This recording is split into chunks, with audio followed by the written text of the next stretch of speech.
Fox News gave me the greatest aura edit, dude. It's awesome. I love when they do that. It's so sick. Here, you know what? Fuck it. Let's run it again. Live from Texas, this is the Will Cain Show. Democrats have a new kingmaker. He's the visionary of the left. He's the visionary of Democratic Socialists. And it's his party, Piker's party. And that party has an invite list. And he has a vision. Not just as who should be elected to office, but as to the future of the Democratic Socialist of America. When asked a very interesting question about what he would add to the platform, here's what he said about the future of the DSA. Arrest and prosecute and bring about corruption charges for every prominent member of this administration that is engaged in corruption. Prosecute and arrest ICE agents that have also done crimes as well on the job. Bring out the secret police.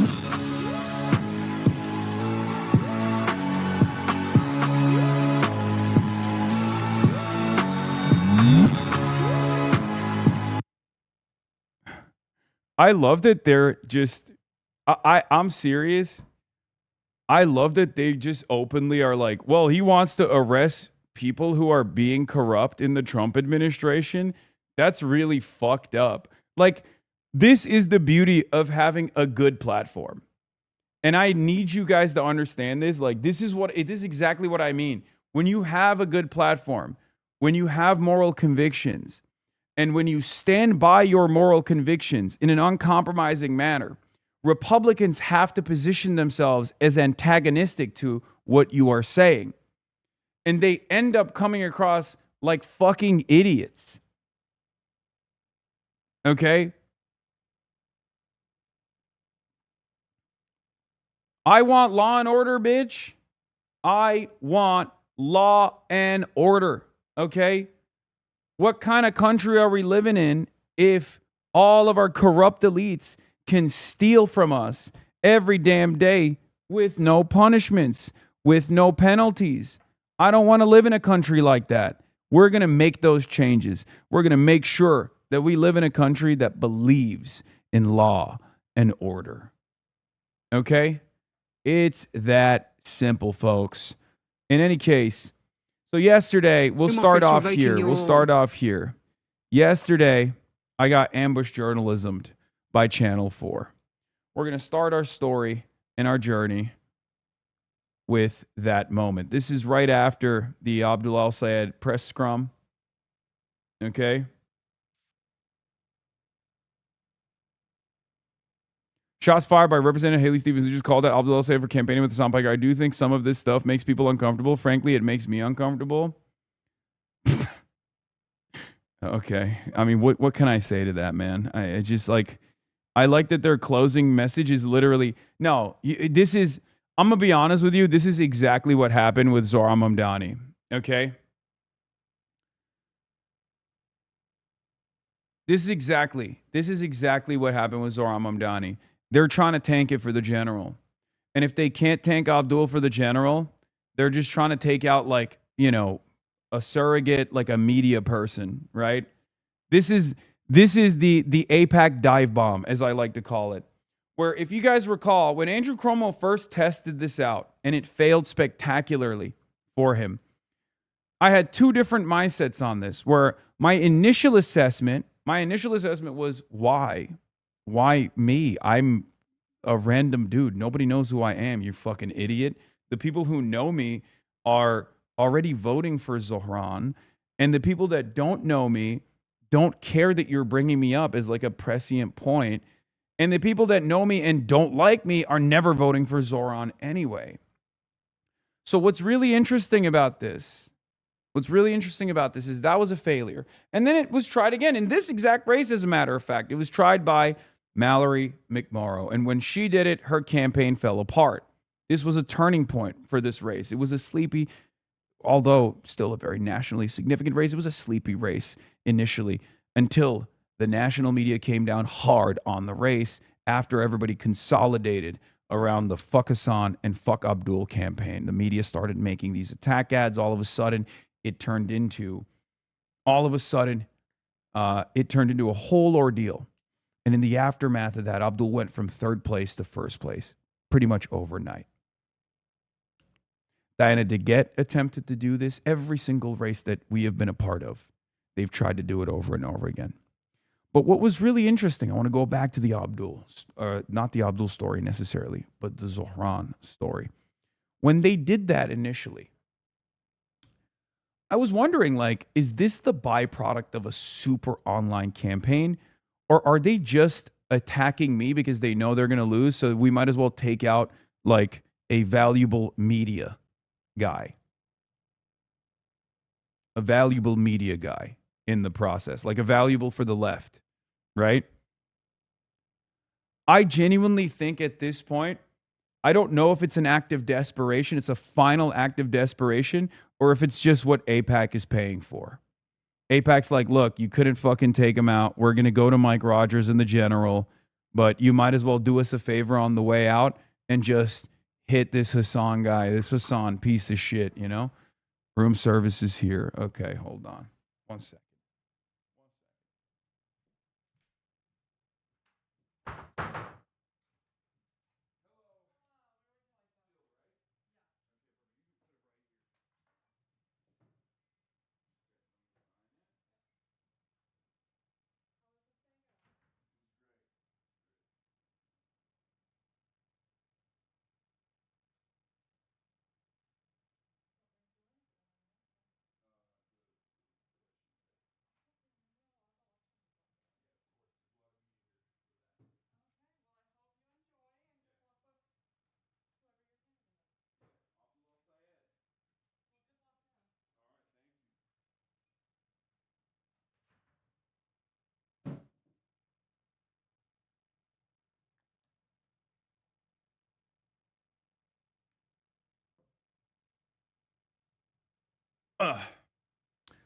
But yeah, I don't know what's going on, but I feel like they're just. I feel like maybe they're just their last goal here. Their last opportunity here is like, we're lost the race anyway. We might as well take out the second best thing. I don't know. Like, it feels crazy. But nowadays, it feels crazy, but maybe that's the case. Like, maybe that's the goal. I don't know. I genuinely don't know.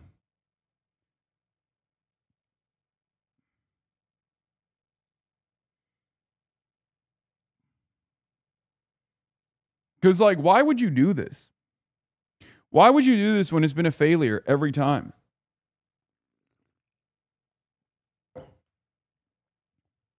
Why would you do this on the last day? What is happening? My family is so crazy.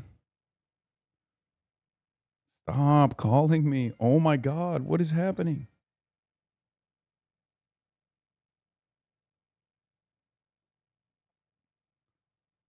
Yeah, I guess maybe it's a panic alt. Who knows? Is Jonathan Greenbald? He's pulling the strings. You're his white whale. I don't know. But yeah, Haley Skolton and their closer is literally Hasan is a communist. He's dangerous. He's fucking asshole, piece of shit. Hate him. He's creepy guy. Please vote for me. Don't vote for Hasan Piker. I don't know. I guess that's their argument. Their argument is like, please don't vote for Hasan Piker. And people are like, who's Hasan Piker? Okay, I won't vote for Hasan Piker. You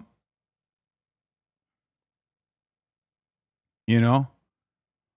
But yeah, from Ferndale, Oakland County, Progressive Town, Good Morning America. People are here trying to get a balanced set of interviews, and they literally can't find a Stevens voter to put in. Haley Stevens represents Ferndale in Congress. They've had 400 people voted so far on election day across 2 precincts polling locations so far. Yeah.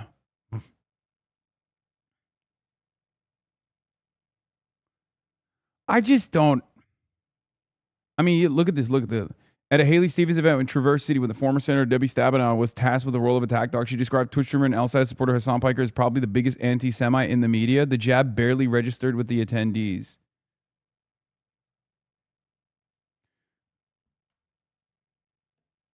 Yeah, people who know Hasan don't agree with the depictions, and most people have no idea who he is. It's such a terminally online bad focus by the consultant and campaign staff giving Stevens advice.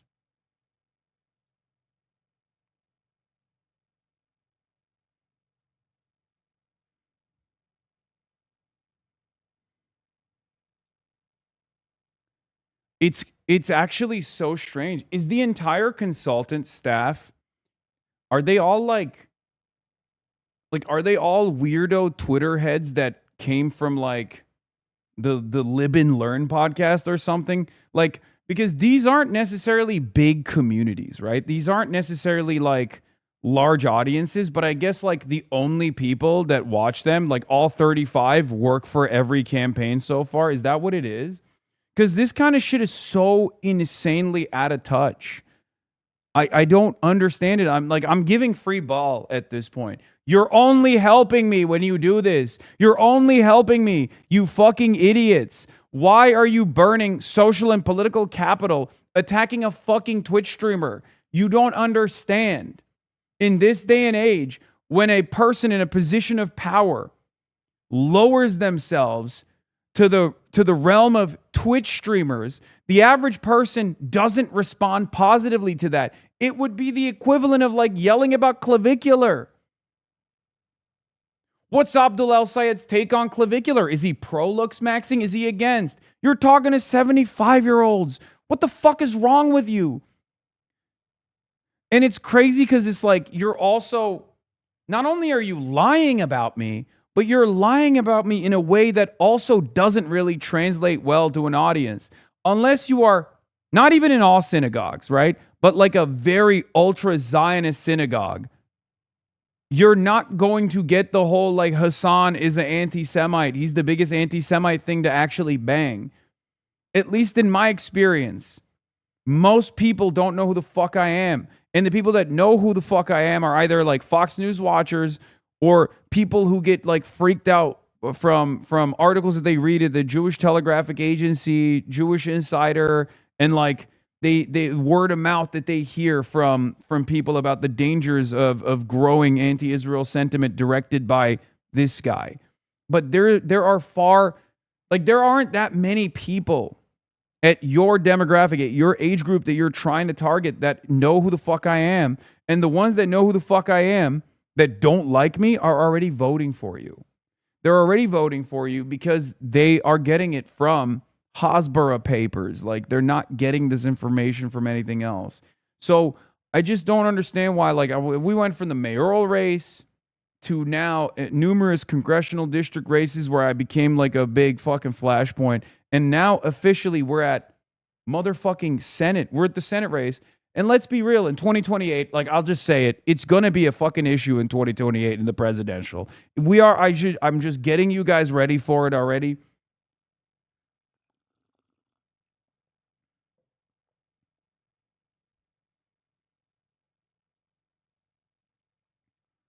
Like, one example I will give you is like Roger Stone, right? Roger Stone is a hatchet man. He's been around since the Nixon days. He got Nixon tattooed on his back, right? He works directly with campaigns. He gets paid by campaigns to work with campaigns, right? He's a much more notorious figure. And if you thought a way to attack Donald Trump would be to say like, oh, Donald Trump is hanging out with Roger Stone, this is fucking crazy, how dare you? That would be a stupid line of attack. That would be a stupid line of attack against Trump. There's a million things you can yell about with Trump. Right? Like, think, I'm using boomer terminology that your stupid fucking campaigns can maybe comprehend. I'm using shit that boomers care about, like Richard Nixon and Roger Stone. I'm trying to analogize this more adequately for your stupid fucking boomer brain to comprehend. Putting me at the forefront of your attack ads is not going to work. You are a fucking idiot. You are paying fucking idiots. You look extremely out of touch. You look extremely online. I can't believe a 35-year-old Twitch streamer has to literally tell you this, but you are stupid for doing this. I'm not saying this out of self-preservation. As a matter of fact, keep it coming because it's literally good for me, okay? This has direct downstream positive consequences for me because your politics are repulsive. People hate what you represent. So when, as a toxic establishment Democrat figure, you come down and say, this guy, this young guy, relatively young, 35, I'm getting up there, but this relatively young guy who's dynamic, who's very clearly activating the youth, who's driving youth turnout, who's getting people excited to go out and door knock in a fucking Senate primary of all things during the midterms, right? Not even the general election, not even the presidential election. We're talking about a Senate primary, okay? That is unheard of for so many people. So when you look at a person like that and you say, this guy's my fucking op, you aren't going to win any favors, okay? No one is going to understand what you're trying to do. No one is going to look at that and go, wow, like this guy's a real fucking danger, man. This guy's real crazy. No one knows who I am. I'm irrelevant. And if you just like frame this as like this that I'm this unbelievably negative character, I guess in the long run, my disapprovals will go up. Obviously, on the Republican side, they are maxed out pretty much at this fucking point. On the Democrat side, there will be a significant chunk of disapproval as well. And I guess that's the point. They can't take out Abdul, so they have to do everything in their power to make sure that, like, I don't do what I've been doing again and again and again. The problem for all of you is that I'm a fucking psycho, okay? I'm an unbelievably stubborn person. So if you think this is going to discourage me, you're fucking wrong. I'm super hard-headed. Okay? So it doesn't work. And all you will have done in the process is put me in front of more people. And all it will take to fix that would be for any of these electeds to come out and be like, no, that's my fucking guy. Shut the fuck up. You guys are lying about him. Now, we're not going to do that while the elections are happening. Okay? But that's not a tough thing to solve. Okay? That's not a tough thing to solve. I'll be the fucking sin eater. Okay? I'll be the sin eater. Not many want to be in the crosshairs like this. I don't give a shit. Okay? I have my moral convictions, and I'm unbelievably stubborn, and I've always been steadfast. So go ahead. Make me the fucking sin eater of every campaign. I'll tank it. I'll tank it.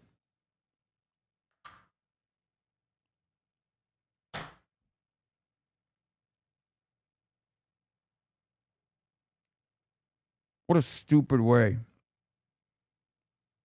What a stupid fucking way to run elections. I can't believe it, dude.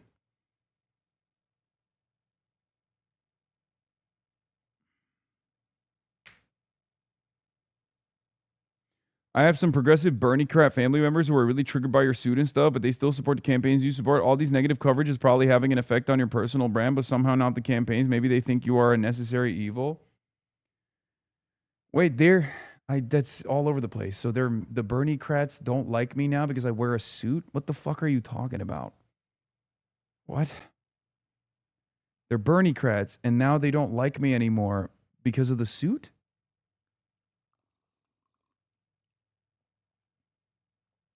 What a strange thing.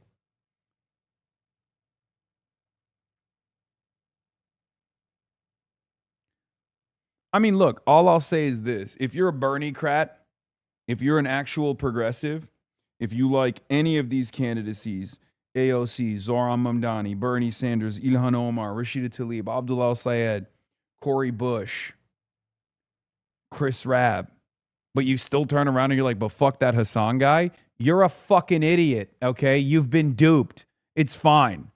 But you're a fucking idiot nonetheless. That's all I'll say. Someone has to anchor this fucking movement to a certain degree. We have to light a fire. We have to, galvanize. We have to embolden. We have to harden our support.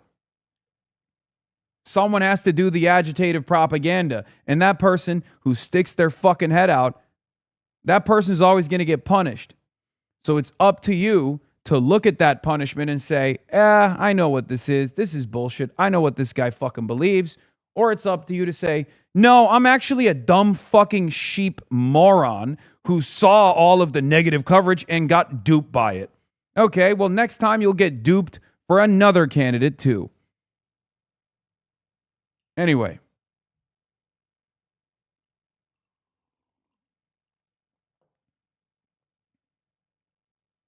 Be smarter. Do you like the policies? Do you like the campaign? Do you like the vision? Do you like the movement? When have our enemies ever let us get away scot-free? Why would power ever concede without demand or struggle? Power never concedes without struggle. And a part of that struggle is going to be attack ads. A part of that struggle is going to be disparaging people who are effective communicators of this movement. That's part of the reason why, for example, when Francesca Hong is getting yelled at because she's like, I think Thanksgiving is not the best or whatever, I let that brush past me. I'm like, who gives a fuck? What is she going to do for people in Wisconsin? That's what I care about. Don't get fucking duped by the opposition. Okay? Talking big shit for a Mayo tie. This is a very important tie for me. A Hasanabi head, Native American Hasanabi head made this for me. And I'm going to read you guys the actual, like the symbolism of the tie, because this is a thunderbird. Okay? This was indigenous beadwork made by a Hasanabi head. I got this in Wisconsin. Okay?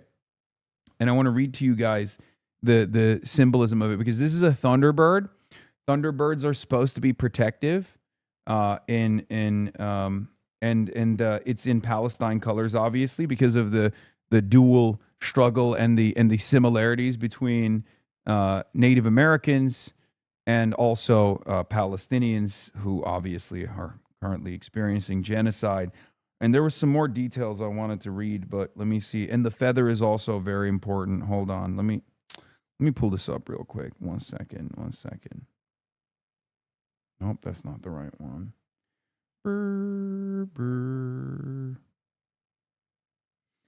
Okay, so just wanted to give a little information about the significance of the design on the tie that I didn't get to fully explain in person in case Hasan wanted to know or if someone asked about it. I forgot to thank him for everything he does and everything I've learned from him. The bird is a thunderbird, which in Ojibwe culture are powerful spirits of the sky realm that are seen as protectors of our people and bringers of thunderstorms. They are depicted as giant birds whose wings make the sound of thunder and eyes make the flashes of lightning. I wanted to combine a part of my culture in solidarity with Palestine, as I can see the similarity in our struggles and our story. So that's why I chose the colors and added the flag in the center. The eagle feather is also a sacred symbol to our people, representing strength and honor. I thought the idea a couple of months back when he first brought up Francesca's race in the slight hope he may come to Wisconsin eventually. It was fortuitous when that girl made that TikTok about his suit fashion and mentioned the indigenous beading idea, and that's when I wanted to make the second fully beaded tie I mentioned but couldn't finish in time. Maybe we'll cross paths once again one day in the future and I can gift him the second tie. Aw, that's beautiful. So yeah, that's why I'm wearing it today. That's why I wanted to hold off. I didn't want to wear it the first day that I first got it.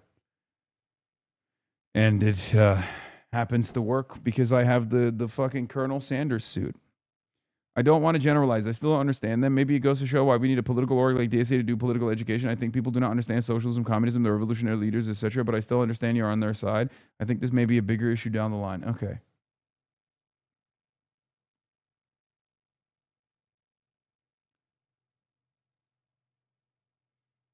Anyway, CNN comments agreeing with you.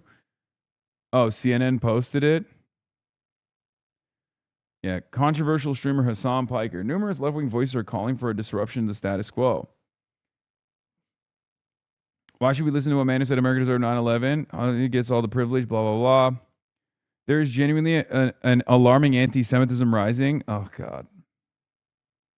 Hasan actually does an effective job of shepherding young disaffected men from that pipeline, which will scapegoat Jewish people. Oh, shit. Never mind. Cooked. The establishment of the party needs to understand that status quo is not the way to go anymore. Progressives need to understand that the base of the party doesn't just consist of them. The base is very much minorities, yes, moderate suburban voters as it is. Progressive voters, if you can't pick up a strong amount of those 3 types of voters, you will lose. Okay, that's not wrong. Lots of liberal tears in here, assuming that anti-Zionism is anti-Semitism, playing directly into the narrative the big Yahoo and Likud are spreading, tying the idea that criticizing Israel is criticizing and demonizing Jews.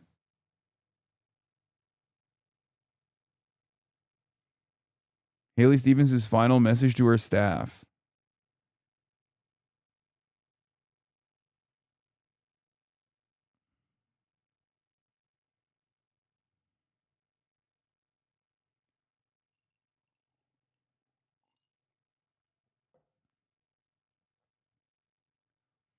When are you going to wear your Jeb Bush tie? Soon. But we got to win it. We got to wear a winner's tie today and not a fucking loser's tie. You're so popular, you're becoming a meme on Insta. Oh, yeah, I saw this. James Carville and John Fetterman have confirmed they will leave the Democratic Party if Hassan Piker continues to help progressives candidates win. Oh, no, steak too juicy, lobster too buttery.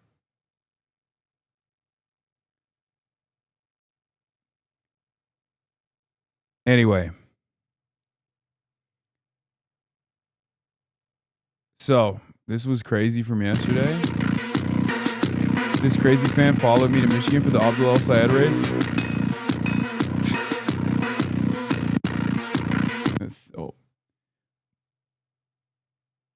Oh, damn, I didn't realize this was like a big deal to people not in Michigan. I'm voting in person tomorrow. I hope our state doesn't mess this up. Oh my God, you're in my state.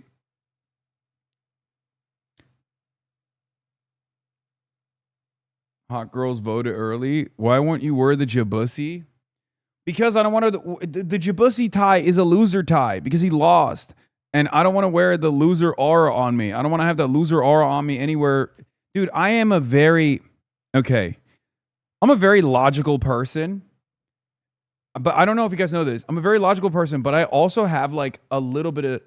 What is it called? Like suspicion? Like not suspicion. What's the term for it? I'm forgetting it right now. I can't even think. Superstition. I'm a superstitious person. I'm a little bit superstitious. I don't know. Like, I don't let it get to like a OCD level, but I like to, wear the same rings and, do the same things that I do in order to like bring about the same like fortuitous results. Maybe I'm not superstitious. Maybe I'm a little stitious. It's not super. But I am stitious. I'm a little stitious. Anyway.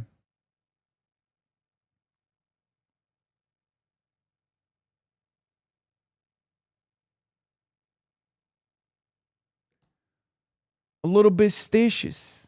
It's called autism, brother. Not everything is autism just because I'm autistic. Which I'm not. I am very neurotypical. I am the beacon of neurotypicality. I'm at the tip of I put the tip in neurotypical. Okay?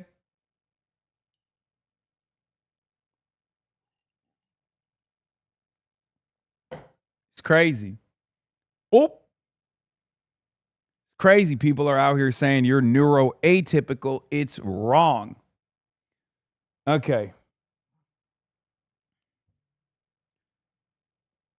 But yeah, I'm a hardcore materialist, a dialectical materialist. I don't know where the superstition feeds into that equation, but it's there. It's a little there. Is this brigaded or CNN Facebook liberals actually Nazis? You know what's crazy? Fox News comments, whenever I get blasted on Fox News, are like Republicans being like, I love this guy.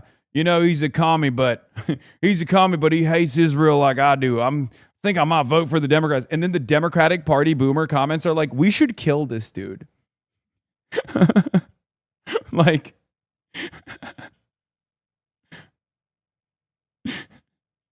We should kill him. He sucks. What is happening? Every time there's like Fox News Facebook post, the comments are like, I've never voted for a Democrat, but if they're going to be the America First Party, I might do it. And then they post a CNN hit on Facebook, and all the comments are like, yeah, this guy needs to be murdered. We should probably make it illegal to be him. I'm a lifelong liberal, by the way.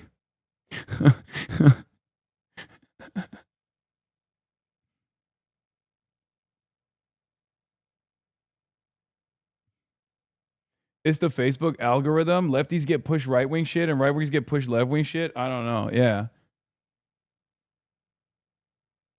A Turkish journalist just tweeted about you. What did they say?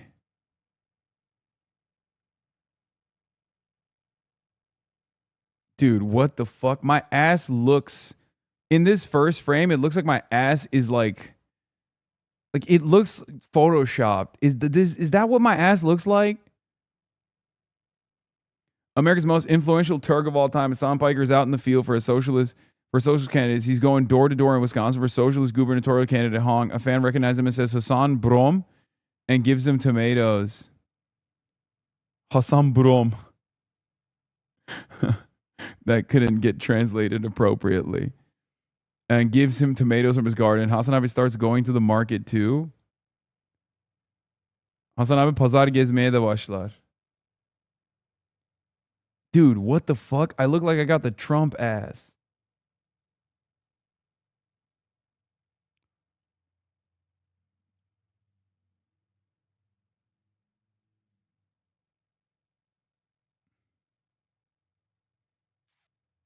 Anyway.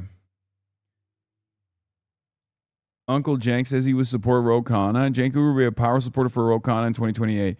He tells me he's all in on Ro Khanna's White House run, casting him as a Bernie 26 as opposed to a Bernie 2020. Young Turks founder and Just Democrats co-founder told Playbook he's Bernie 2016 as opposed to Bernie 2020. Economic populism is the single most popular thing in the country, and that's what Ro represents. So for me, it's a no-brainer. Yeah, I mean, he likes Ro, yes. I mean, I like Ro too. But this doesn't say he is choosing Ro over AOC or vice versa. You know what I mean? Anyway. This was so funny. Oh yeah, this was hilarious. Based Chad America over one-hand politics asks Hasanabi why he hates America so much and almost gets removed from rally. Mason with Free the Press. Just want to say, why do you hate America, bro? You got me. Have a good one. Yeah. No. Oh my God, you're about to boss. We almost got fucking destroyed. I like that though. You got security on you. What's good? I love your videos, man. That was so funny. They almost took out a true patriot. They almost took out a true goddamn patriot for speaking the truth. For real though, don't do what Mason did. Good meet you, Josh. He's me? I think in these crowds, I could literally say I'm anything, and most people will know I'm fucking around. Dog, I made a Turby Derby joke in the Wisconsin rally, and the entire room laughed. There were 1,400 people in that fucking auditorium, and I made a Turby Derby call out in a rally in Milwaukee, Wisconsin. And everybody in the room laughed at that. Do you understand how fucking insane that is?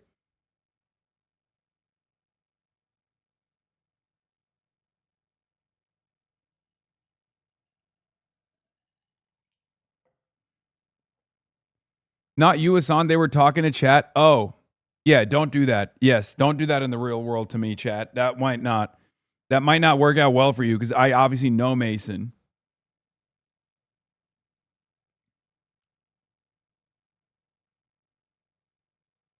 Mao's at the pool party? They got Mao's at the pool party? Know what they were doing last night at this pool party that was going on. Some of this stuff makes people uncomfortable. Frankly, it makes me uncomfortable. Wait, what? The pool party makes me uncomfortable. Why were they around a pool? Why were they around a pool? What gives? And why is the pool not in Tel Aviv? Last time I went swimming, it was in Tel Aviv. Beautiful waters in Israel. Israel comes to me in my dreams.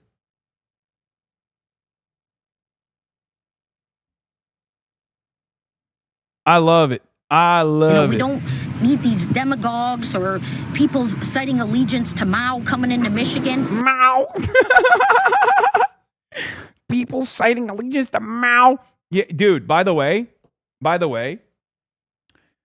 I am noticing that on the last day, these are some of the least relevant messages. Okay? The message that you put out on the last day is a message that you're bringing into the general. If you noticed, Abdul's not really attacking Haley Stevens. Abdul has moved on to attacking Mike Rogers. Haley Stevens, on the other hand, instead of like doing a graceful exit, hopefully to consolidate support behind Abdul, has decided to attack me, attack Abdul to the best of her ability. This is not smart. If you care about defeating Republicans instead of becoming a hurdle in the Senate majority for the Democrats, because the Senate majority for the Democrats runs through Michigan, okay? If you care about defeating Republicans, you shouldn't do stuff like this, okay? Knowing that you've lost and then managing a graceful exit would be the appropriate thing. Or if you're still like, oh, I'm going to win this, I have a shot, you should probably focus on Mike Rogers and why you're the better candidate. What she's doing right now is trying to strap herself with a suicide vest and explode the chances of the Democratic Party. Not that it's going to work, but like that's her attempt. Okay? Which is not smart. It's not the smart thing to do. It's not a good thing to do because clearly you haven't read the room correctly. The environment is shifting. Vincent saw what you said about Christian. Live Vincent reaction to the Hassan the Hun Vincent clip. Classic Hassan the Hun has never beaten the faux allegations. Hey, Christian, you should feel replaced. Guess what? There's a new twink in town. That's number one. Number two, you got to hit the books. You got to learn about polls. You got to learn about elections. You have to. Yeah, he's my top gay now. Austin was never top gay. Austin was top gay for like a day. You know what I mean? And then Christian very quickly took over the role, took over the responsibility of top gay. And now it's Vincent.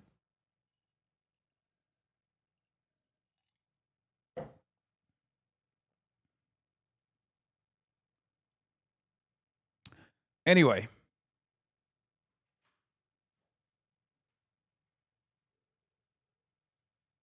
Wait, what's the other bag? Oh, okay. I was worried. I thought you accidentally brought someone else's shit. Wait, give me the... Grab this real quick. Yeah. Thank you. You can put the rest over there somewhere.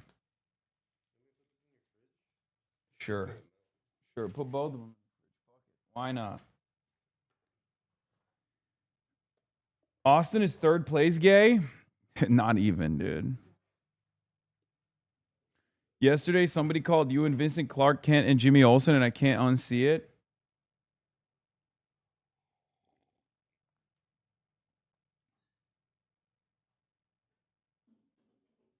This is not very good. Actually, no. Let me get one of them. Let me get the nitro one. Yeah, this sucks. It's a cappuccino, but it's just not very good. Hey, go ahead. If you like it, you can have it. What was that reaction, bro? Yeah. Vincent is my top gay. Christian number 2. Will is number 3. Will's my number 3 gay. The amount of work that Vincent has put in on these campaigns, I mean, he's doing the Lord's work.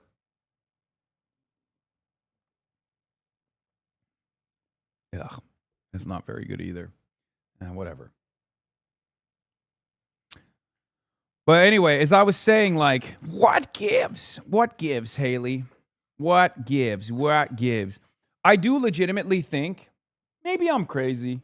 Maybe maybe my brain has been like fundamentally rewired because no normal human being is ever the recipient of like this steady a line of attack.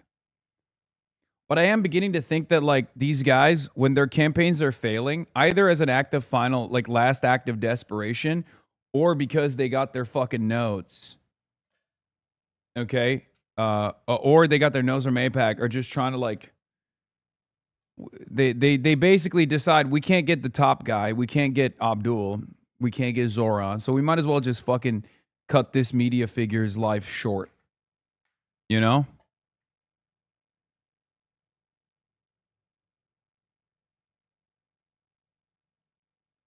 Like, what is this? Mao? What are you talking about? Why are you on Fox News doing Fox News talking points? Like, I'm not a fucking Maoist, dumbass. The fuck's wrong with you? Anyway, it's fine.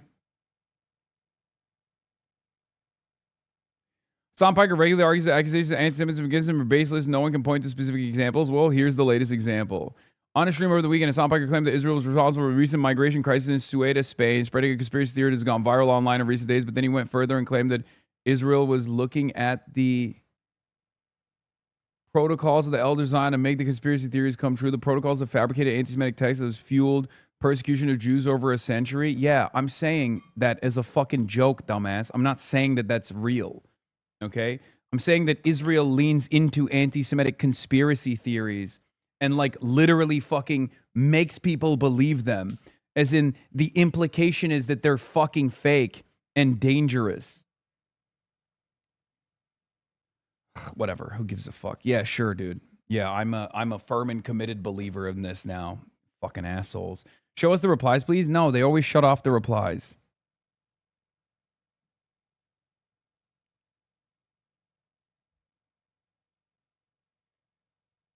Anyway. It was a Richie Torres alum that started the pool party attack. Nothing says I'm in it for the people of Michigan, like spending your last days. You know what's really funny about this stuff? I mean, first of all, this guy's the VP of SKDK, which literally, I'm pretty sure does contract work for Israel now. Right? Didn't they get hired? Am I crazy? SKDK is the one that hired all of the Biden administration genocidaires, right? SKDK is the PR firm that hired all of the press pool from the Pentagon that were prominent genocidaires in the Biden administration. Okay, chatters who are literally rushing to make the same joke. VP of suck dick? Okay, dude. Yes, you got it. You're funny. Yes, SKDK, it's suck dick. I'm asking a fucking serious question. Can we be serious? Jesus fucking Christ. SKDK! It means suck dick, dude. Yeah, very funny, dude. Oh my God. No one had ever thought about that.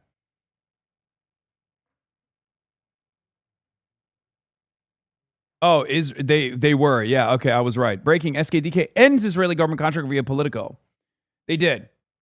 So SKDK went and hired all of the former Biden era PR people, publicists, and they were literally doing a fucking contract for Israel, which they dropped, I guess. You raised this like this, big bro? No, I didn't. Take some fucking accountability. Take some goddamn accountability for once in your fucking lives. Okay, legalize comedy. Oh, because the letters could also stand for suck dick lemefeao. I've worked with people from SKDK and never thought of that joke, Lamau. Oh my God. Guys, fucking lock in. Fucking lock in. Please. It's primary day. It's election day. The cussy guy telling us to be serious? Yes, we do both. We do both around these parts. I'm trying to have a serious conversation. We're talking about genocide errors. This Michigan venue apologized for hosting a Stevens event? Yes, I know. I am aware. Fox News urgent news. Mao influencer Hasanabi declares fund illegal and vows to eliminate it in radical leftist policy. Real and true. Real news alert. Real and true news alert. Is there a free USB-C? Because I need to charge my phone. Is all of it? Oh, that's at 57? Damn. Wait, do not pull. No, don't pull any of it. No, fuck it. It's fine. We will wait for it. What about the audio one? Yeah, is that? Okay, here. Just hand that over here. What's that tied to? Is that tied to a box or no? Oh, is that tied to the...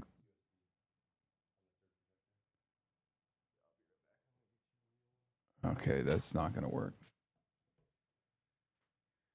The light on you is too blue and the back is too warm. Need something in between. That's why it's blue, because the back is too warm. That's why I turned it blue.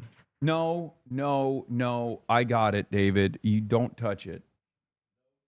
He immediately came back in after. I'm the one who made that blue on purpose, because I look too fuzzy and too orange with the normal warm light.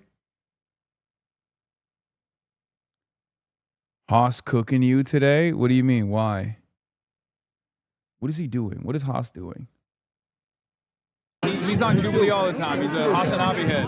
I saw you at the. Oh, is he hitting the scuba? I don't see it. This motherfucker. Haas, stop fucking around, please. The Japanese place, bro. That place was fire. Yeah. Good to see you, man. Way to be out here. Appreciate it. Of course. That was awkward. Anyway,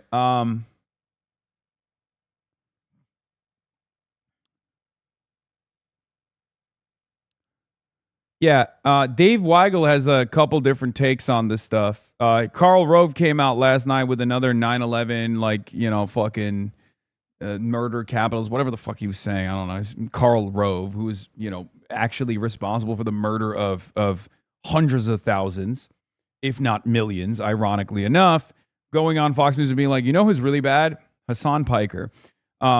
Anyway, Dave Weigel reports, this is more of a Taylor Lorenz expertise, but I think the Hasan 9/11 joke has never hurt like Dems wanted to, because everyone under 35 is irony poison and has been laughing at 9/11 jokes for years. But how did he close his campaign? It's a very insightful. He spent the day campaigning with Hasan Piker, who said America deserved 9/11. If you're worried about Medicare fraud, you ought to kill Senator Rick Scott, a former healthcare executive. He said the Hamas attack on Israel and October 7th attack was Israel's fault, and the use of rape by Hamas didn't change the dynamic for him. And he then he has mocked Republican congressman. Yeah, former. Okay, here's what's really interesting about this. Okay, one, all of the Israel things that he's saying, or even like the Rick Scott thing and the Dan Crenshaw thing, might actually backfire on Karl Rove. Okay? Not that they listen to me, so I'm basically giving them advice that they're never going to take. But Republicans in the base, especially Trumpist Republicans, do not fuck with Rick Scott. When they identify why that quote that is misconstrued was made to begin with, they will really not identify with Rick Scott. And last but not least, they fucking hate Dan Crenshaw. So it's ironic that he's like going directly to the audience with the worst possible message. Now, of course, Karl Rove, also an establishment Republican, and is maybe a little out of step with his own base and their desires, because I don't think many Republicans give a shit. Like, perhaps a far better message on Fox News in this situation would be to say, oh, Hasan Piker actually says like they want to arrest the, Trump administration. He wants to arrest ICE agents. Like, that probably would be a better message for the Fox audience. Saying like Dan Crenshaw, who literally got primaried. Like, Dan Crenshaw got primaried. It's clear that the Republicans don't like Dan Crenshaw. Why would you ever bring up Dan Crenshaw, dumbass? Dan Crenshaw of Texas, a decorated war hero who lost his eye in a firefight in Afghan. He mocked him by praising the guy who took his eye and tried to kill him. I mean, this is how true. None of it is true, but it doesn't really matter, does it? It's just that's funny. Mocked.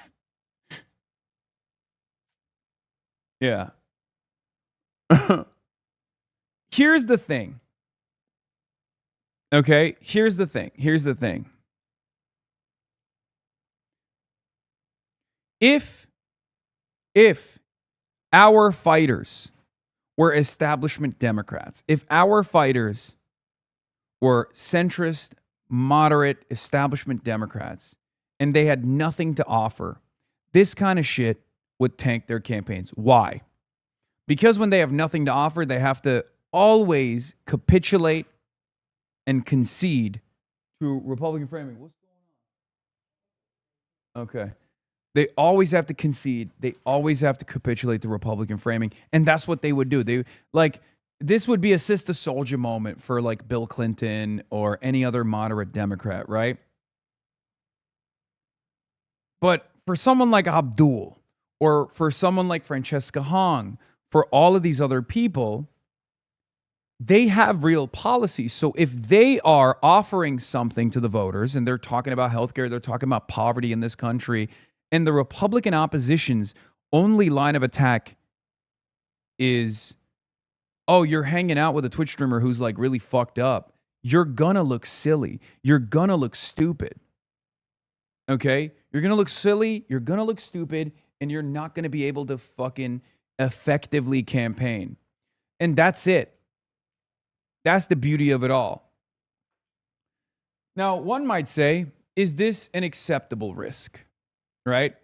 Please do not plug something out that is connected to the soundboard or something. Okay, I trust you, but I'm very, very scared. Okay.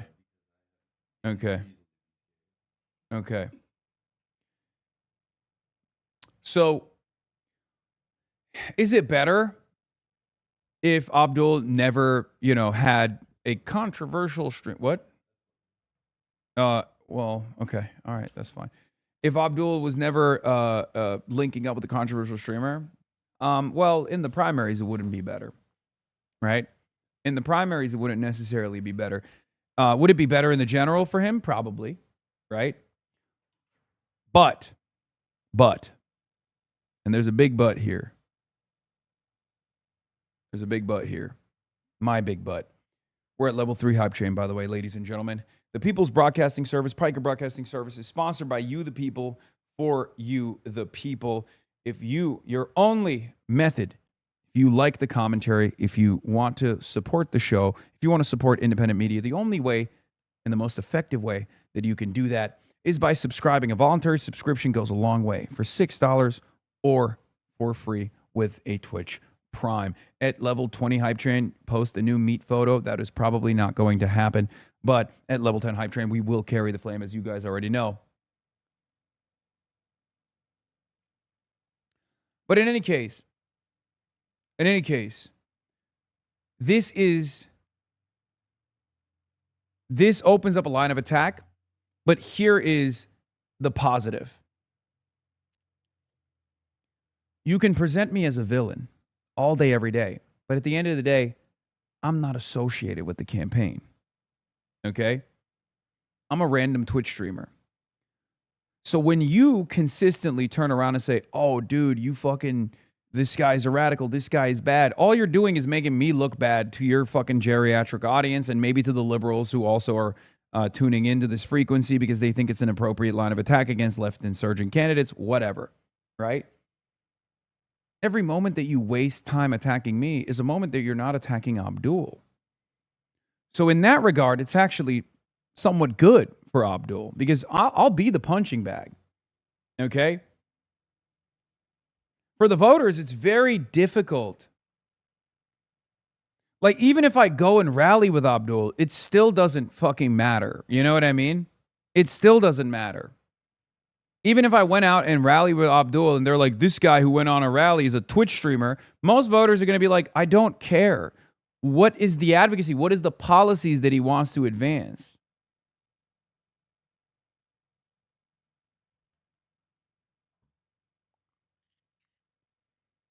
Because at the end of the day, even if Abdul was saying the things that I had said, right?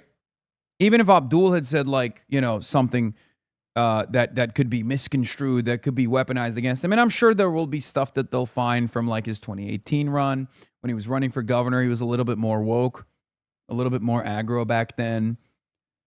Ultimately, all he needs to do is this.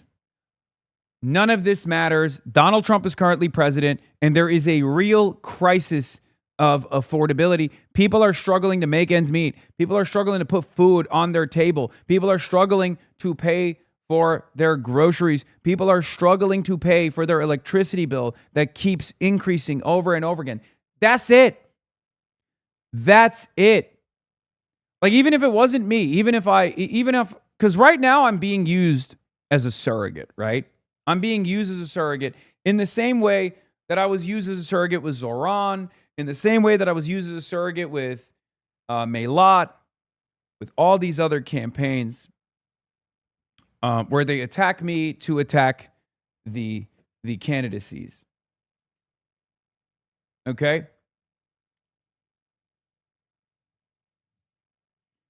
But even if I didn't exist and they had something that they could like hit him on directly or these candidates on directly, all they need to do is turn around and say, this is silly.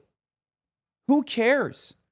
What I care about is improving your lives. What I care about is improving your material conditions. What I care about is fighting back against this established corporate oligopoly. And of course, when we fight back against that, they will yell about us, they will lie about us, they will smear us, as they have done so for plenty of other people in the past, like Bernie Sanders. It's because they are terrified of your voice being heard, your voice being expressed through your vote for me, Abdul Al-Sayed. Okay? I am here to be your servant. Not the servant of corporations, and certainly not the servant of foreign nations. That's all you need to do. That's it. Anyway, Dave Weigel also, aside from like the 9/11 comments that they're, trying to fucking beef up here, shots fired by Representative Haley Stevens, who just called out Abdul Al-Sayed for campaigning with Hassan Piker. I do think some of this stuff makes people uncomfortable. Frankly, it makes me uncomfortable.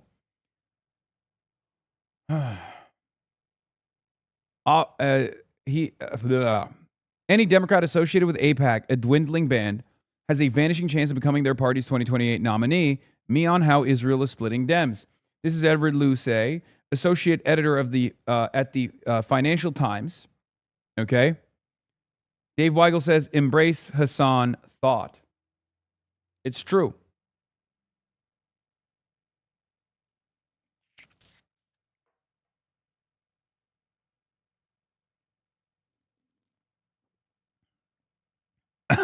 Maoist pool party.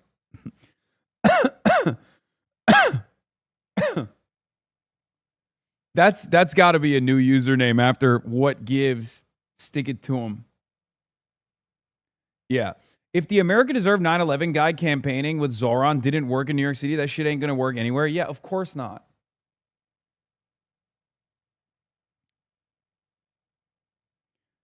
But this is my favorite type of thing that these people do. His approval rating is shit, lol. Why do you keep giving these people free, unearned good coverage, Dave? He's not a politician. The politicians he embraces are very popular, though. Every candidate he endorsed in the last set of California elections laws, literally wrong. Just wrong. Only Shoykot lost.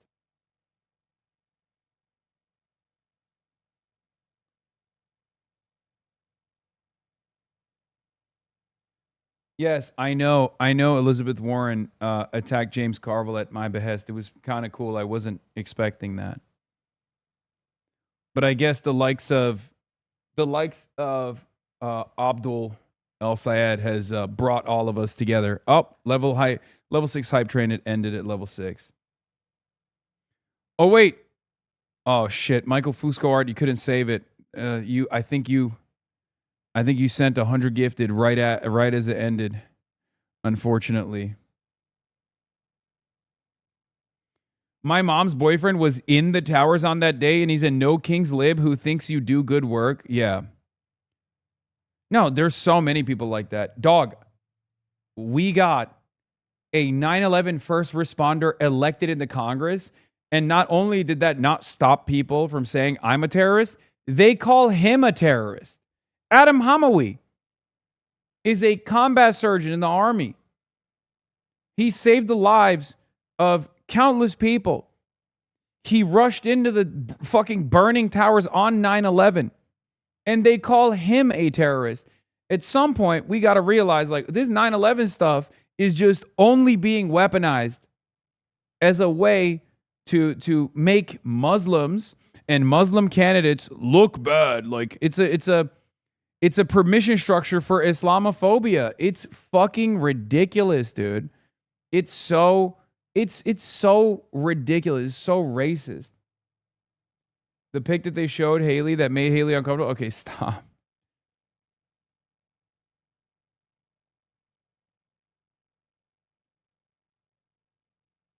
Anyway.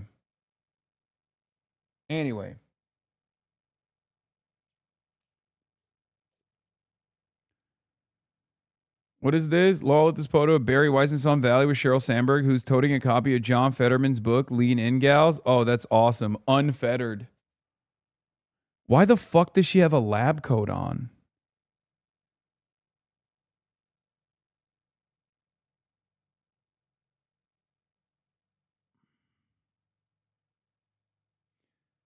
Did you see the CBS TikTok interview they did with Haley Stevens where she talked about how her AIPAC money was from Democrats? No, I didn't see that. But that's a really dumb argument. She's doing gain of function research. Anyway, now let's get to this clinic. Many people are saying this is one of my best media appearances.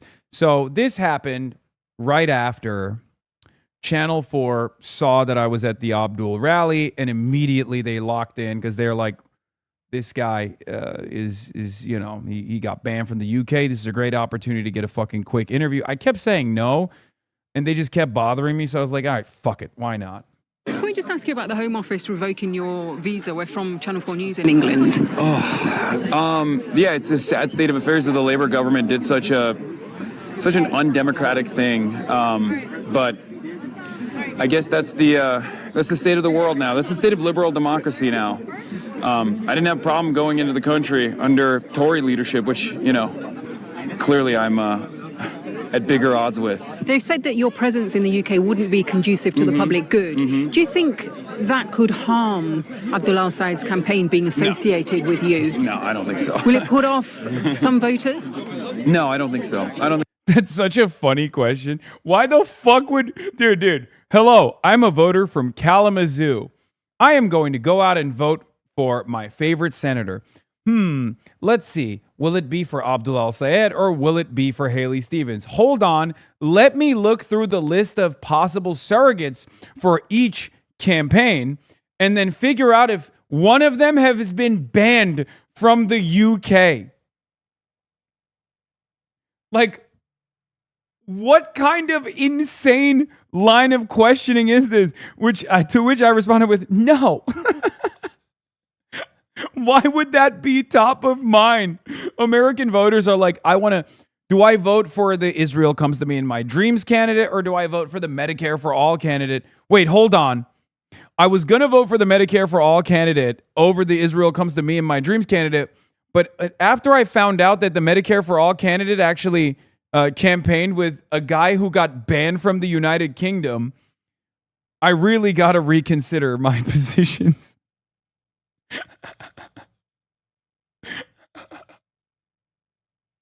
Yeah, you lost Abdul, the British geezer voter base. Yeah, guy who's like, day in the life of a Brexit geezer. Wake up in the morning, have a jelly deal, have a go. Look at my two favorite Senate candidacies in the Democratic Party. Hopefully neither of them have campaigned with someone who's been banned from the homeland. Yeah, fucking hell, he has. I was going to vote for this bloke who likes Medicare for All, and now I'm reconsidering.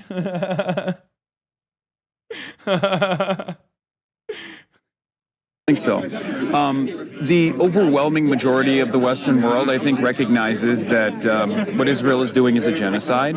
I think the media is now playing catch up at this point, but for the most part, the people are pretty united on this issue.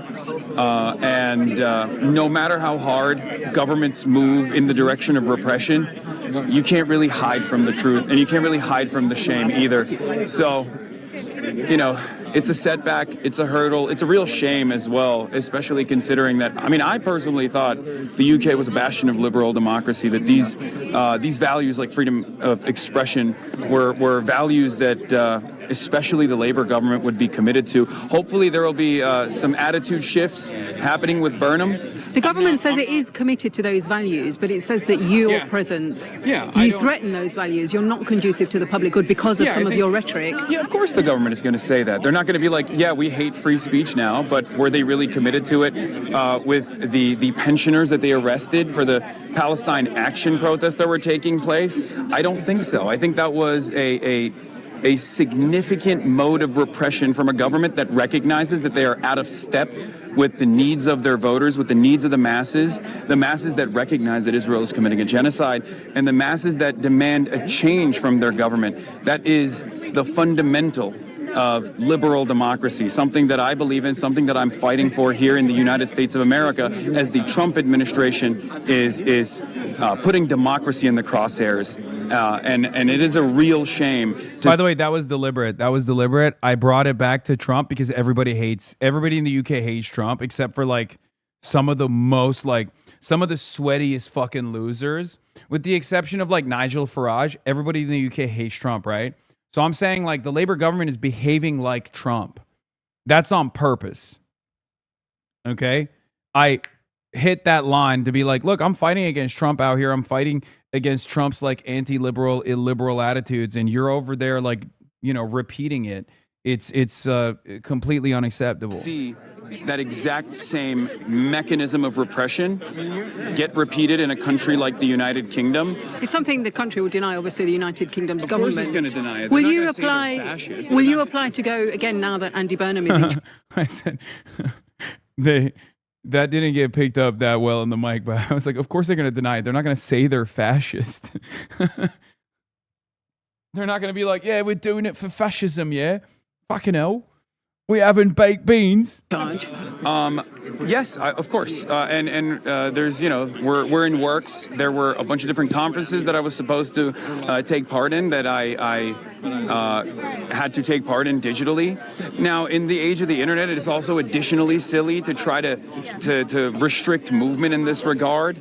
But I think it was more so a message. It was a message to everybody else that to think twice before they speak out against Israel and against the UK's relationship with Israel, against the United States' relationship with Israel. It's very frustrating, and it also has an additional compounding effect in terms of growing anti-Semitism. Not only is this false association of Zionism and Judaism very harmful for Jews living in the Western world, and it's something that I actually ironically warned about the last time I was in the UK when I spoke at the Oxford Union, which is what I was supposed to do this time as well before I got banned. It's also very harmful for democracy in general. We should not feel comfortable about our governments taking action like this. And what about some British Jews who say they feel uncomfortable that some of the criticism of Israel does tip over into anti-Semitism? Some British Jews say that makes them feel very unsafe. Yeah, no, I totally understand that. It's something that I oppose. Anti-Semitism is something that I fought back against. It is the canary in the coal mine of fascism. It's completely unacceptable. I'm an anti-fascist. I'm uncompromising on those values. I will always fight back against anti-Semitism as well. The fear can sometimes be very valid. And sometimes I think the fear steps into the territory of defending the nation state of Israel and its actions. I think people are people, countries are countries. I criticize Saudi Arabia vehemently. You're not suggesting the fear isn't real for people who feel the fear? Of course not. And I do think that there is a legitimate reason for it as well. I think it's not a secret that anti-Semitism has historically exploded in times of Israel's sieges in Gaza. And this time being the most consequential one, the most violent one, has also led to an increase in anti-Semitism. We believe that is partially born out of this false association between Judaism and Zionism, a false association between the nation state of Israel and Jews living in the Western world, Jews all around the world. We oppose that, and we will continue fighting back against that, no matter what people say. Are some in the Democratic Party, in the establishment, out of touch with how many younger voters especially are feeling about issues like Israel and what's going on in Gaza? Absolutely. I mean, it's not a secret. I think this race, as well as many other races that I've played somewhat of a role in, I had the honor to work alongside some of these wonderful candidates. This insurgent movement that's growing in this country has proven time and time again that... You give way too much grace to these bad faith genocide propagandists. Dude, here's why. They don't deserve my grace. They don't deserve my charity, but it doesn't fucking matter because I'm not revealing a perspective that is unique to me here. I'm not conceding on anything. These are things that I believe. So who gives a shit? It doesn't matter. Okay? I'm just, once again, as always, repeating my framework for those who are hearing from me for the first time ever. Okay? That's it. And I'm also matching their energy. It's not like the reporter is just like being that silly. If they were to be like, well, don't you feel like you're fomenting anti-Semitism, stuff like that? You know, it's just, it's situational. If it was like a super reactionary reporter and they were like aggressively coming after me, then yeah, I would flip it back on them. It's not just about Israel, but a litany of different issues as well. It's about corporatism. For some, it's about capitalism. But for many, it's about corruption and a lack of interest from our politicians to address some of these. Also, yeah, you guys missed it. I fucking cooked right here. Has proven time and time again that it's not just about Israel, but a litany of different issues as well. It's about corporatism. For some, it's about capitalism. But for many, it's about corruption and a lack of interest from our politicians to address some of these economic pains that people are experiencing. I mean, after all, this is exactly what Donald Trump ran on as well. He said he was going to fix the prices, and yet prices remain quite high. There's a real affordability crisis in this country. He said he was going to run on a peace ticket, that he was going to be the peace president, and yet he has started countless wars and only continues to leave the world in a state of disarray. A lot of people are very frustrated by that. It's not just the Democrats either. There are a lot of independents who are frustrated by this too, and there are a lot of Republicans who are frustrated by this too.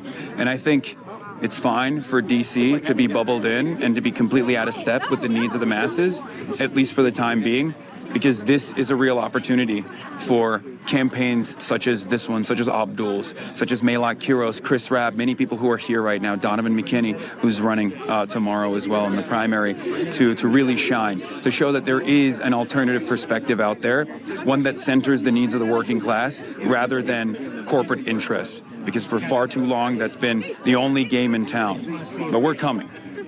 Are there parallels with how the working classes are feeling in Britain, but there they are turning to the populist right and not the left? Why do you think that is?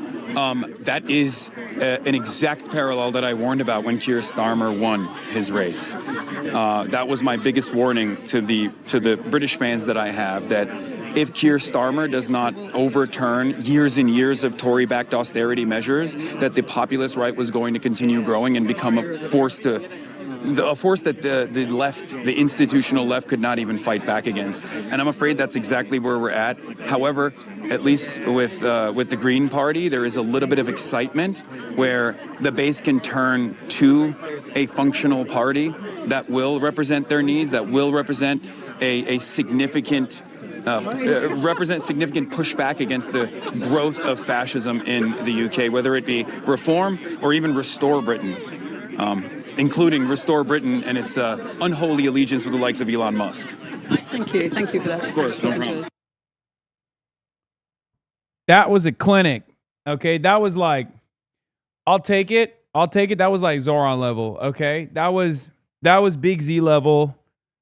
Very clear, very concise. Boom, boom, boom, boom, boom. Another social interaction nailed. Blocked entry in the UK because of Israel's political lobby. Let's say it like it is. Have to remember the UK government now decides who can enter the country based on if Israel likes them or not. Would voters in Michigan thinking about Abdul be put off because Hasan was banned from the UK? What kind of question is that? Sherman getting blocked from entering the UK, but war criminals are welcome with open arms. Amazing analysis. He's miles ahead of the media and calling out power and demanding political reform.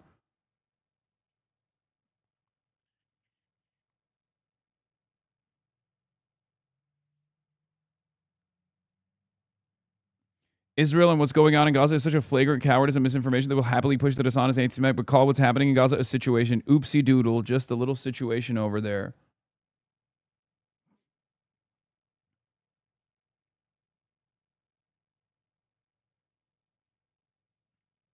Reporter blown away from the away by the most coherent and reasonable political interviewee she has ever encountered. What a change from the dissembling, mealy-mouthed, bought and paid for politicians and political pundits she meets in Britain.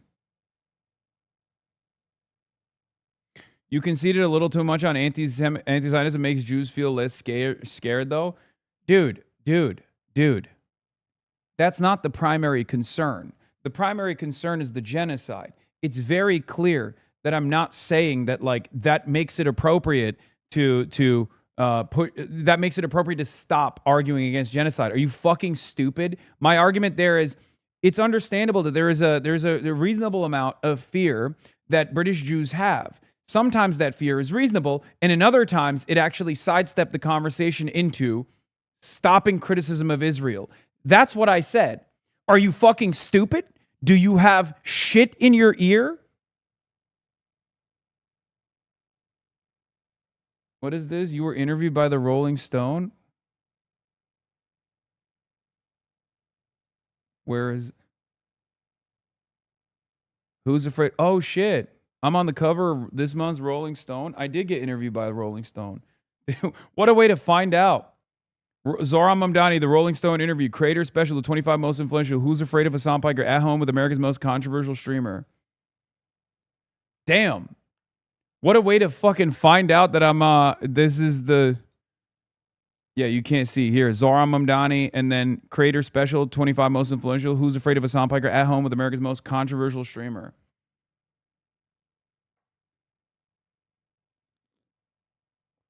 You look a little bit different here. Yeah, I look a lot better than I normally do, if you noticed. Wow, they made you look so different. Lol. You look like Gracie Abrams. Good one, chatters.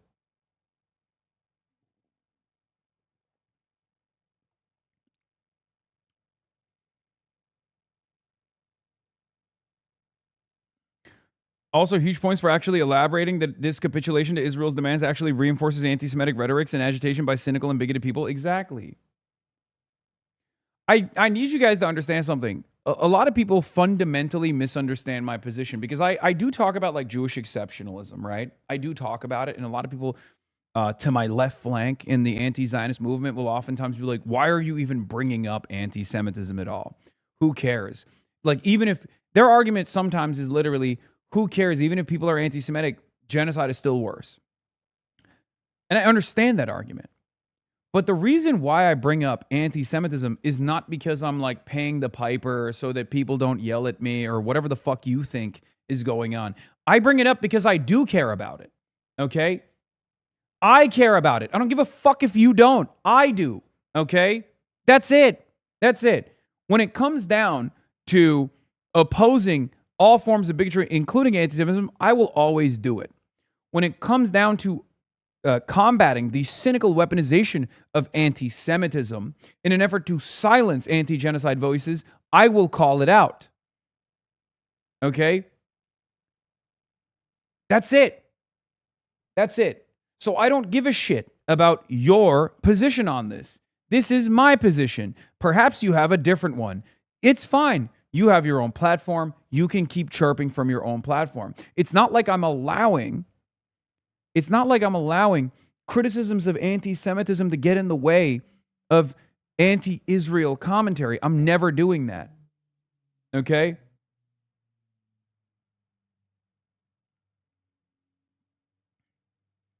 Yes, I know Zay Squirrel was ripping into me because the position is basically that anti-Semitism doesn't exist because it's not materialized into actual oppression. It doesn't matter. Okay? It does not fucking matter. It does not matter.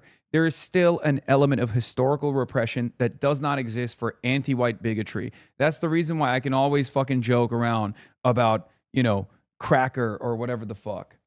Okay? Like, there's a difference. Because the argument from the anti-Zionists who bring this up is like, Jews are white, or in Norm Finkelstein's words, white plus, and therefore being like anti-Semitic is basically the same as being, anti-white, like demonstrating anti-white rhetoric.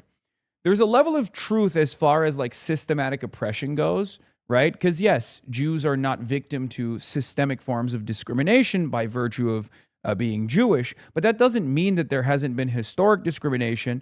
And on top of that, contemporary instances of hatred and bigotry, okay? It's true. It does exist. And not only that, but also it is a main organizing principle for fascists on the internet. So I'm sorry, I will make that distinction every single time. That has always been a major organizing principle for the fascists. Nowadays, it's still somewhat of an organizing principle for the fascists, and it's also to be pro-Israel as well. It's ironic because both anti-Semitism and pro-Israel thought are two major through lines, major organizational principles of the international fascist movement. Don't ask me how that's the case, but it's still the case. Okay? And the people that oppose Israel and then say anti-Semitic shit are oftentimes then using that as an opportunity to demonstrate white nativist talking points, to say Jews are doing great replacement. Jews are doing great replacement in the Western world. I'm sorry. I am always going to oppose that narrative. It doesn't matter if you don't want to fucking parse through it, but it's fucking stupid. Okay? I'm not going to play by those rules. You might have a disagreement with me, but the difference here is, do you disagree with my broader points, or do you just disagree with one element of it where I even give credence to the argument of anti-Semitism in an effort to immediately chop it down and then bring in a broader point about how this shouldn't be cynically weaponized against the broader anti-Zionist fucking movement?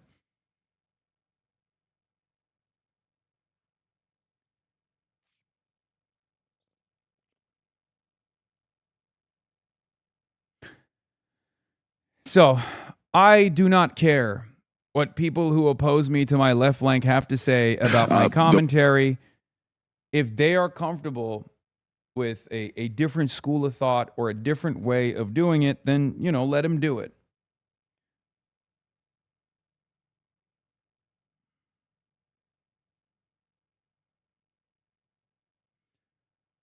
The other reason why I don't do it is because the whole, this is a Jewish state, this is Jewish endeavors, we're doing this for the international Jewry shit, is not only channeled by fucking neo-Nazis, but it's also channeled by the Zionist neo-Nazis.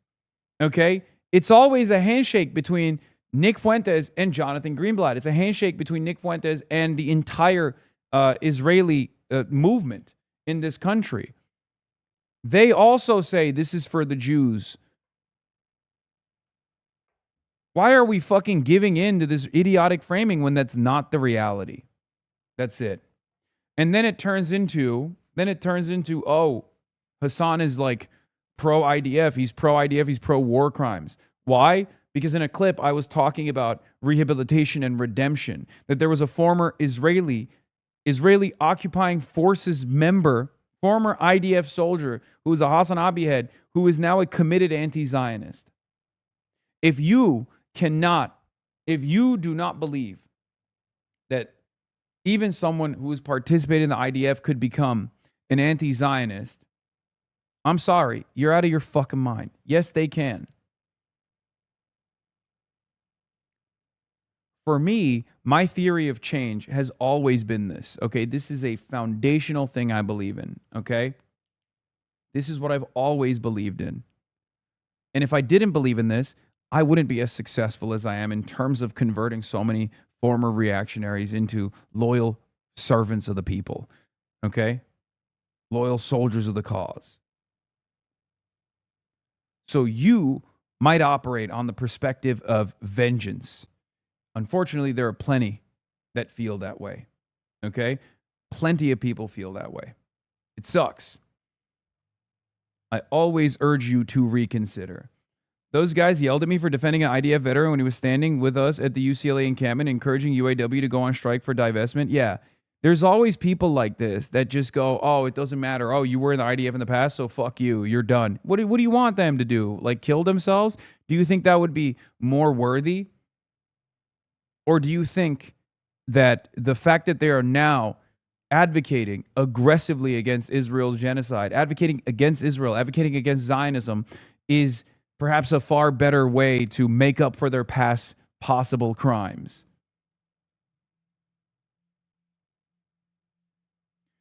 Obviously, there are differences, but to me, Jewish Americans and East Americans occupy similar roles. Neither face structural discrimination from business or the government, but both face significant discrimination from the individuals to a degree that results in violence and hate crimes.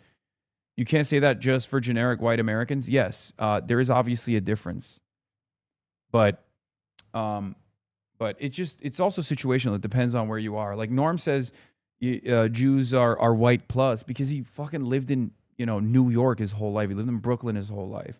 Obviously, it's a little bit different if you're like in Alabama and you're Jewish. Some will look at you and be philo-Semitic and go, "Oh my God, you are like God's chosen son. What can I do for you?" But there are plenty of others who will be a fucking neo-Nazi and be like, "You're Jewish? Where's your tail? Where's your fucking horns?" It's a little bit different in different parts of the country. Having said that, we're talking about systematic forms of discrimination. And yes, Jews broadly do not face systemic discrimination in contemporary American society. They had in the past, but currently it's not the case. It's not like no one is going to make the argument that the discrimination that Jews experience is identical to black people in this country or brown people in this country. And the people who will say that are fucking psychotic. One issue that seemed to be the most salient, the most elicit the most passion from people, certainly, was her stance on Israel and her support for taxpayer dollars continuing to be used to support the Israeli military. I want to play you portions of my conversations with voters here today, and I'll start with that point specifically. This is what a voter had to say when she learned that Haley Stevens, rather relative to Abdul Sayed, supports U.S. support for Israel. Take a listen. I just wouldn't want a single of our family's tax-paying dollars to go towards something like that. It's like giving money to violence. So would you support a Senate candidate, in this case Haley Stevens, who's more of a moderate like you tend to like, but would that be enough? That would definitely turn me off as 100%. I couldn't. I would vote for a communist first. Beast mode, beast mode, beast mode, beast mode, beast mode, beast mode. We're coming. It's over. It's fucking over.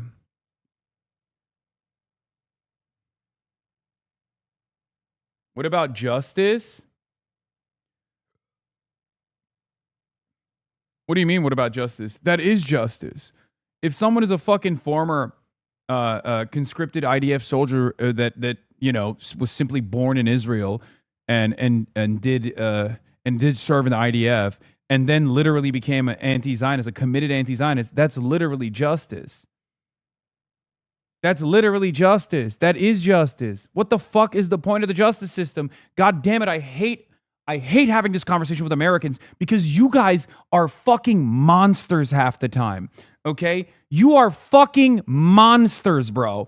Like, when it comes to criminal justice, when it comes to punishment, this is the part of the reason why I'm not a prison abolitionist, but I'm 100% closer to the prison abolitionist perspective than the average American's framework on this issue. Because, oh my God, you guys literally fantasize about the violent crimes that someone might have committed, and you fantasize further about how you need to create an equal vengeance structure. Americans sometimes literally feel like they want to be the rapist murderers, but at least they can sidestep that fantasy by abdicating the responsibility of the rape and murder in the hands of the fucking government. Okay? That's what it feels like to me, where you guys fancy yourselves to be woke and open-minded, but meanwhile, you just literally want the government to kill something. Someone needs to die, and I hope it's the carceral state. I hope it's the carceral structure that will murder people. Someone needs to be murdered. Jesus fucking Christ, dude. It is so unbelievably reactionary. Holy fuck. It is sadistic. You're a bunch of goddamn sadists, dude. Fuck me. Americans don't understand the principle of justice. Justice is not about vengeance. Justice is not about punitive measures and vengeance. Justice is about making sure that the person that has done the wrong will never commit it again.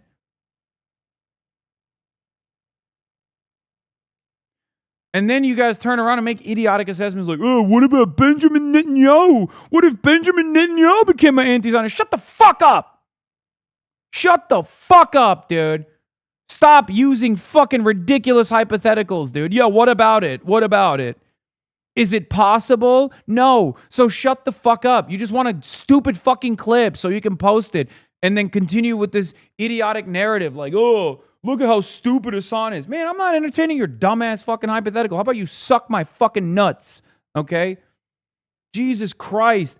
God, I hate so many of you fucking debate pedophiles in the chat. You should be going to prison for debate pedophilia. How about that? You like that? You like that draconian measure?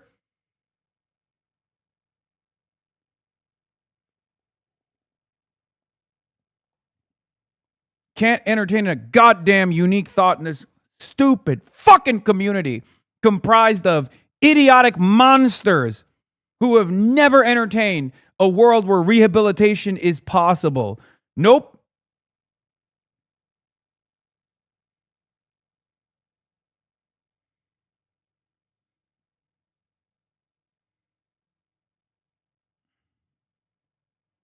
It's supposed to be a day of glory and excitement.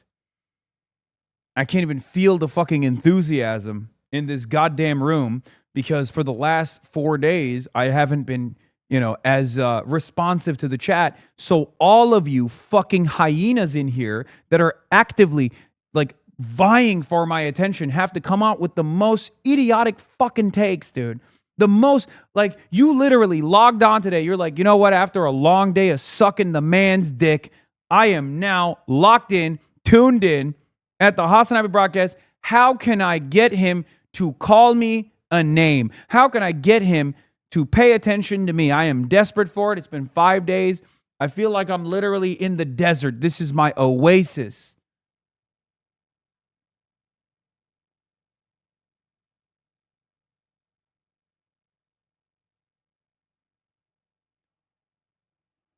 Holy shit.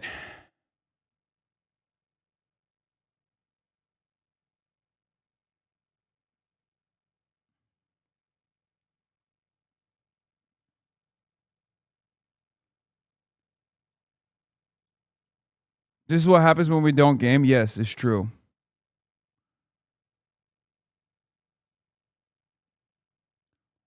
Anyway, let's continue.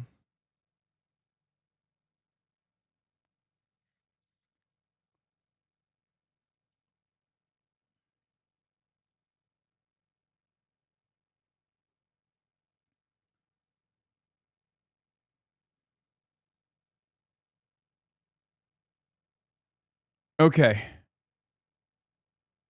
Where the fuck was I?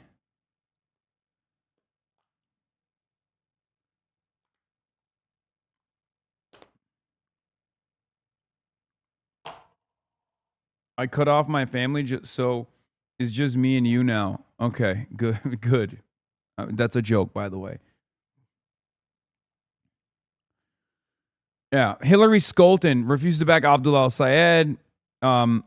We're coming for you, Hillary, says Austin Ox. It's really interesting because, apparently she's also, as a campaign surrogate, spending the last fucking day.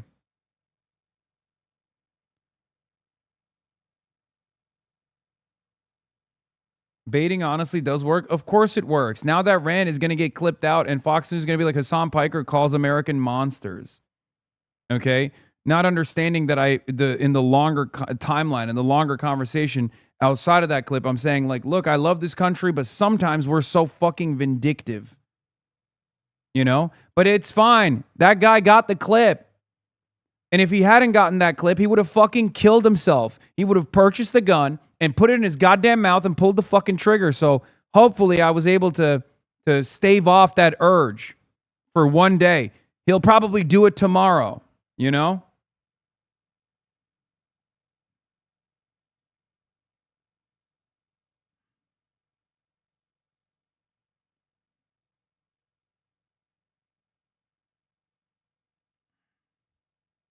I saved a life. I'm a hero.